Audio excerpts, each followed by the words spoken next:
Hey folks, Dr. Mike here for RP Strength. I'm here with IFBB Pro Jared Feather, and we are going to underrate and overrate exercises for the chest so that you don't get scammed by big chest. 3, 2, 1, big chest. Number 1, the Pec Flye Machine. Not the pec deck, but the one where you have the handles and it goes like this. What do you say, Jared? I say highly overrated. Overrated? Absolutely.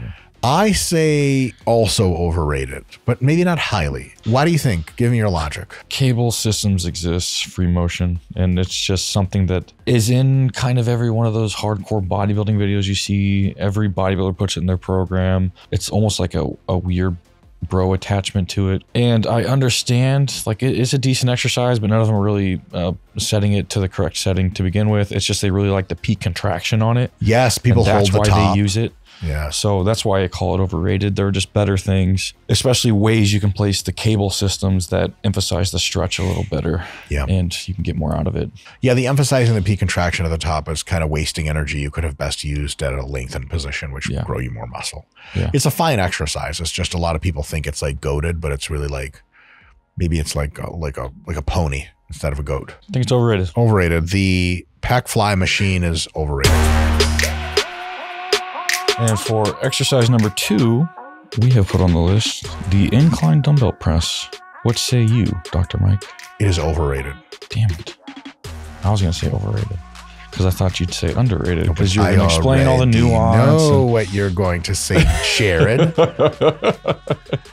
That's why I wanted you to say it first. Yeah. Well, we got some vibes out of it. So let's just say why I could say it was underrated. Because if you control the eccentric, if you open up your chest at the bottom, point it nipple sky high, you touch the inside of the dumbbell to the deepest part of your armpit and come back out, it is an excellent chest exercise.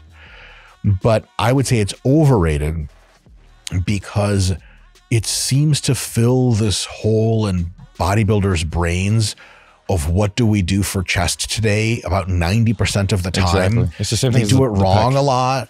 And it's also some kind of weird ego flex where bodybuilders used to flex by figuring out how much they could bench, but maybe from too many pec tears or too many my shoulder hurts, they now like dumbbells and they like just try to somehow wiggle into the 180s, and you should be using the 120s, but you don't really know what you're doing. That's okay. We all learn at a different rate.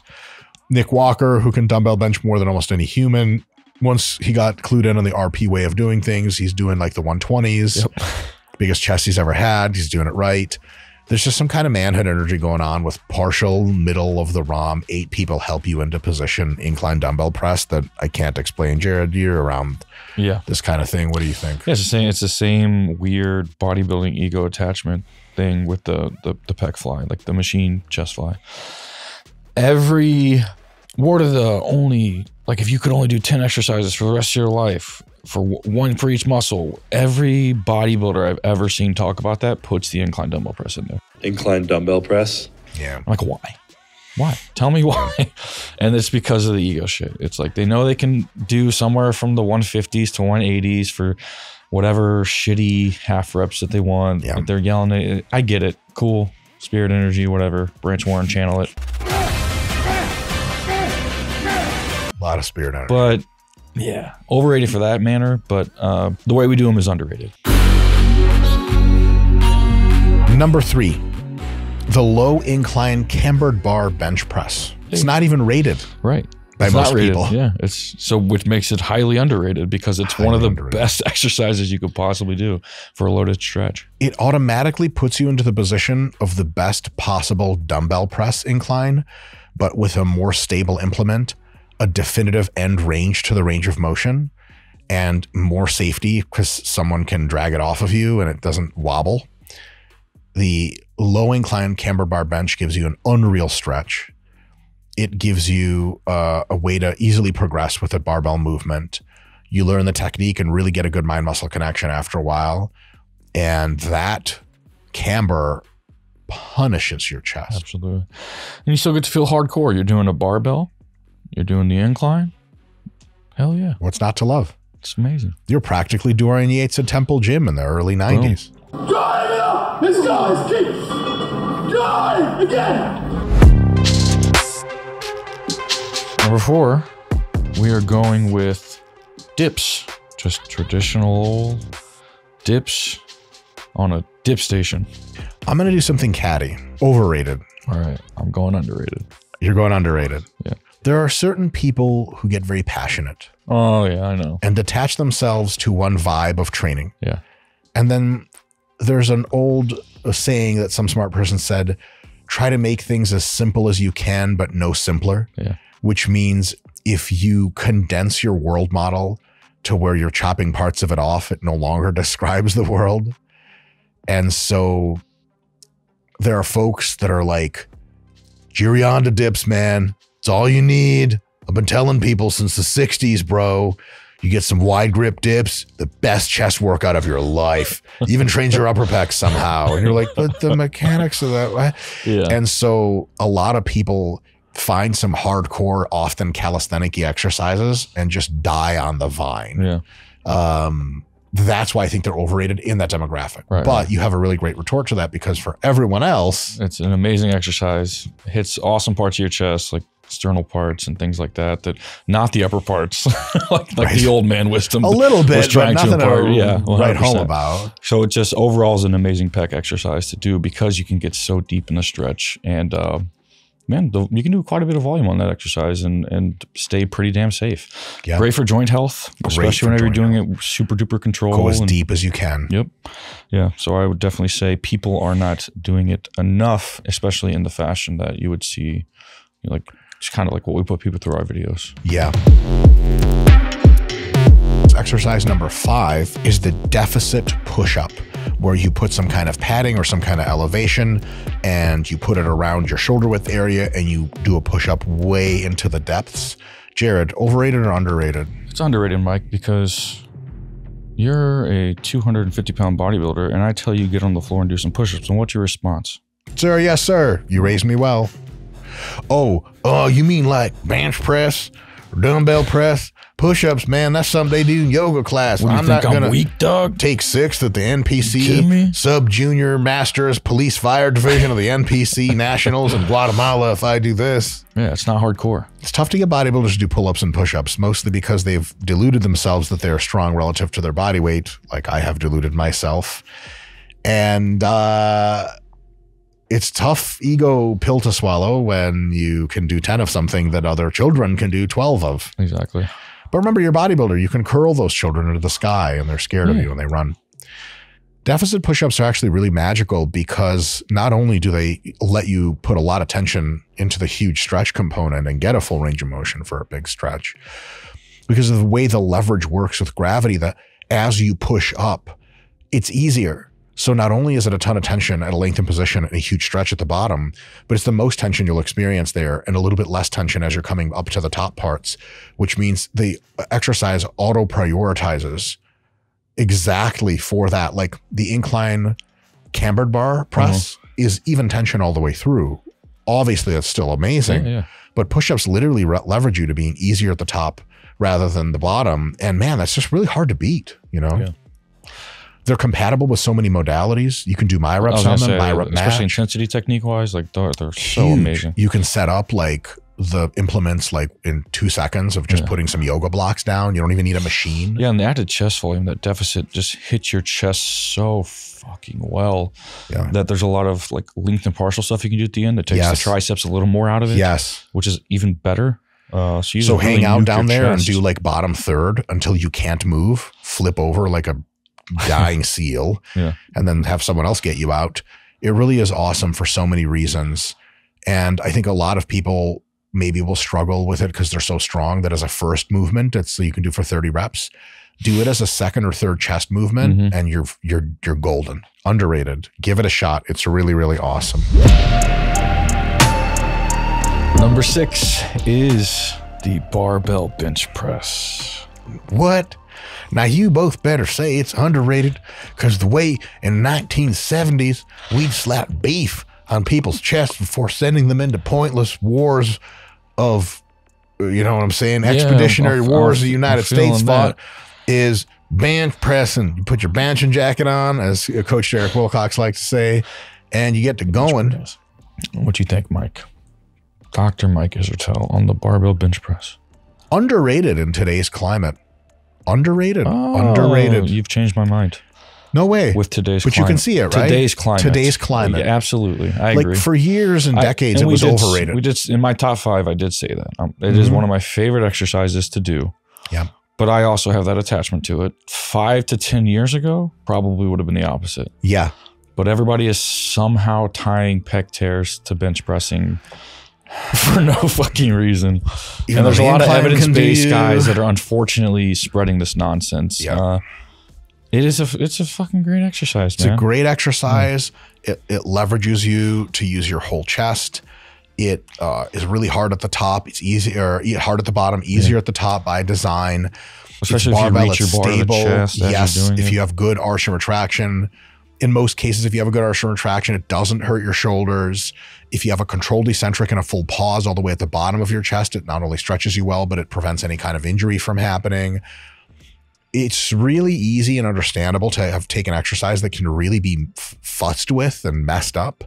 See how many people hurt their shoulders and elbows and tear their pecs in it and grind their joints into a pulp and be like, it's the exercise. But it's not. It's not. It's the shitty technique and carrying it on with the ego attachment of load. Yes. And that is what leads to issues. Because I've seen, man, even friends of mine, sorry about your pec tear, man, but they say, I was using good technique. No, you weren't. I saw the videos. I'm sorry.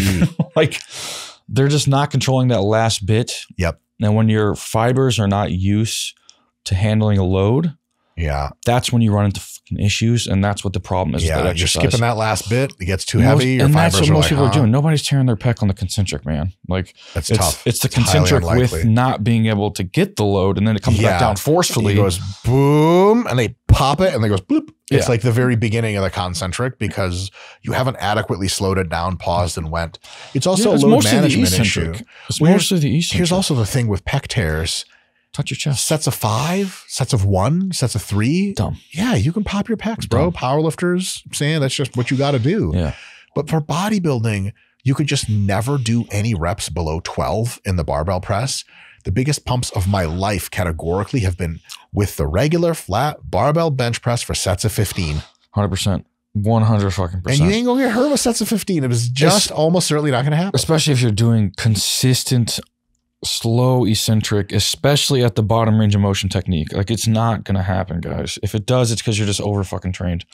Like, you've not taken care of prior injuries or past injuries or whatever, and you just wanted to keep on training hard, and that's where you run into issues. But if you're used to the loads, you're able to train those higher rep ranges, and you're actually controlling the bottom 2/3 of the range of motion, you're probably going to be just fine.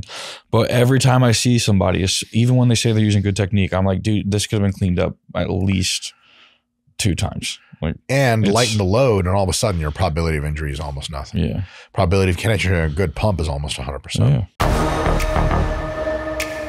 Exercise number 7 is the decline, which is close to body, standing vertical, cable crossover. So cross over one side, cross over the other side, and it's supposed to get those middle pec fibers or something. Jared, overrated or underrated? This one, similar to the first exercise, is just very overrated. I'm not exactly sure what you think you're getting with that last little crossover Inner there. chest. Can you speak to that? That's not how it works. That's just not how it works. There's nothing else going on past here that you're interested in. There's not even more of a stretch after that because it's fully contracted here. Correct. So you spend that energy. You could have done more stretching, more length and partials. You spend it at the top. Because that's my argument for keeping concentrics usually is like, the peak contraction is dope as fuck because it can help you limit a lot of the rep range because the eccentric now becomes harder. Yeah. This and this are same tension. So it's cool. Don't know what's going on. It's just so awkward. One arm past the other. You can't really like. And I forget. I'm really stupid, so I don't remember if I did this or this first. One, that. When you have to more coordination is not something you want to resistance training for hypertrophy. You're already counting reps. That's hard. Right. You want to just plug into what you're doing and do it really well instead of being like, well, I got to think about a lot of technique and shit like that. The other thing for me is like, it's one of these like myths of bodybuilding where every bodybuilder, when you sit, what is it? Declared versus revealed preferences. Right. Like every bodybuilder declares when you ask them, like upper chest is super important. Like, I got it. Lower chest is highly overrated. Like, yeah, for sure. You don't want, like, droopy chest. You want man chest, an armor plate chest. And then they go in there and they do this fly. They could have been doing incline flies. They could have been doing straight flies, but they're all doing the cable crossovers. It's like the more decline movement than a dip. Yeah. Then you're like, what are you doing? But you get to look in the mirror while you do it. You get to chew gum while you do it. Yeah. And your cross striations. It's really a vanity exercise for the worst possible reasons. Like, nobody's done that exercise without looking in a mirror. 100%. And you got to have a straighter top that you pull down even more to just let your titties out, nipples and shit. Children fainting in the back. And you just see the cross striations. And then afterwards, you pull down the chest a little bit more. The camera guy's right there and you got the mirror. You're like, pretty cool, man. You're trying to move the skin a little bit. You're like, about 4.5 weeks out from the Dildo International, looking pretty good. That's me. Just kind of like, yeah. It's just a cool, and here's the thing. The reason a lot of people do that is because they saw other bodybuilders and other videos, like DVDs from the 90s doing it. And it's just this cultural momentum that's continued on. Yeah, 100%. The last exercise on the list here is do you want to go hammer strength? Hammer press. Hammer press. A lot of people make this kind of thing. True. But they invented it and So the hammer press, the plate loaded hammer press that you see everybody do. Insanely overrated. 100%. That's the resistance profile. It's backwards. It's backwards, you guys. It's nominally easy here, insanely hard up here. 100%. It's literally backwards. I have other things about it I don't like. One is that when you try to adjust the chair, it just falls all the way down. And you're like, is there any right way to do this?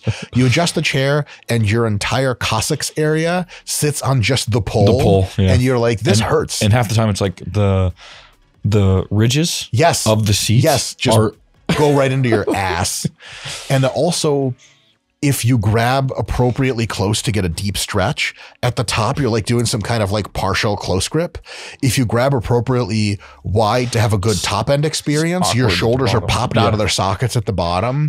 I'm sorry. Like, Hammer Strength has tons of great equipment. The Hammer Strength chest press is just not one of those pieces. It's not. I'm not saying that Jared and I use this as a bodybuilding IQ test on people, though we have did before, and it's not the right thing to do. But if we talk to you and you tell us voluntarily, no one asked you, by the way, yeah, man, I really love the Hammer Strength chest press. Jared and I kind of do this look at each other thing. We sort of intuit you don't actually know how to train yourself. You need someone to pack your lunch, tie your shoes, and send you to Gold's supervised so someone else can choose your exercises for you. I'm kidding, of course, but it just baffles me. And here's the thing. Some people just love it. There's no yucking the yum, yin and yang. Whatever. If you like it, it works great. Do it 100%. Just for us personally, it's one of these things where if like we're accompanying another bodybuilder through their workout program and they're like, we think Hammer Strength press next, Jared and I are looking at each other and be like, could we just not? Yeah. Could we just not? It's just not a good one. Anyway, guys, no dogma, no religion, no hard and fast rules here. This is just us vibing. If you found anything compelling, dope, what I would say is this. If you really like to do the exercises we said were overrated, by all means, rock on. If you want to modify them a little bit to reflect our critiques, that'd be great. Another thing is, if you've not tried before, some of the exercises we're saying are underrated or you haven't given them a chance in a long time, control that eccentric, get a deep stretch, use some intensity techniques like myoreps, match, so on and so forth, and you can find yourself in a fantasy land where instead of mountains, all you see are giant pecs. Till next time.